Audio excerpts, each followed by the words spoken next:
Mega block विषयी महत्त्वाची बातमी. पश्चिम रेल्वेवर मेगा ब्लॉक घेण्यात येतोय. शनिवारी आणि रविवारी असे 2 दिवस हा मेगा ब्लॉक घेण्यात येतोय. त्यामुळे वीकेंडच्या वेळेला तुमची गैरसोय होण्याची शक्यता दिसून येते.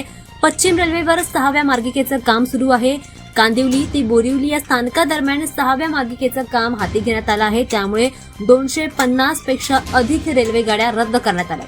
शनिवारी आणि रविवारी असे 2 दिवस हा मेगा ब्लॉक असेल. त्यामुळे या कालावधीमध्ये रेल्वेच्या प्रवासाचं नियोजन करताना रेल्वेचं वेळापत्रक पाहूनच नियोजन करा, असं आवाहन रेल्वे अधिकाऱ्याने दिलंय. दरम्यान 20 डिसेंबर 2025 ते 18 जानेवारी 2026 पर्यंत एक विशेष मेगा ब्लॉक घेण्यात आलाय.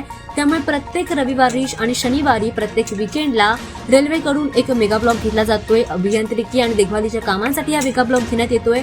त्यामुळे या दरम्यान प्रवास करताना प्रवाशांनी वेळापत्रक पाहूनच प्रवास करण्याचं आवाहन देखील रेल्वे अधिकाऱ्यांनी प्रवाशांना केलेलं आहे. त्यामुळे गाड्या रद्द करण्यात आल्या. 200 पेक्षा अधिक गाड्या रद्द करण्यात आल्या, तर काही गाड्या उशिराने देखील सुटण्याची शक्यता वर्तवली गेली आहे. विशेष ब्लॉकमुळे प्रवाशांची गैरसोय होणार आहे. त्यामुळे पश्चिम रेल्वेच्या अधिकाऱ्यांनी दिलेल्या माहितीनुसार शुक्रवारी आणि शनिवारच्या मध्यरात्रीपासून मेगा ब्लॉकला सुरुवात होणार आहे. दरम्यान प्रवासाच्या दरम्यान शुक्रवारी रात्री 11:15 वाजल्यापासून ते शनिवारी 10 जानेवारीला मध्यरात्री 3:15 वाजेपर्यंत अप आणि जलद मार्गावर आणि शनिवारी 10 जानेवारीला मध्यरात्री 1 वाजल्यापासून पहाटे 4:30 वाजेपर्यंत ब्लॉक घेतला जाणार आहे. त्यामुळे या काळामध्ये कांदिवली स्थानकावर पॉइंटची जोडणी करण्यासाठी हा ब्लॉक घेण्यात येतोय. त्यामुळे प्रवास करताना प्रवाशांनी वेळापत्रक पाहूनच प्रवास करण्याचं आवाहन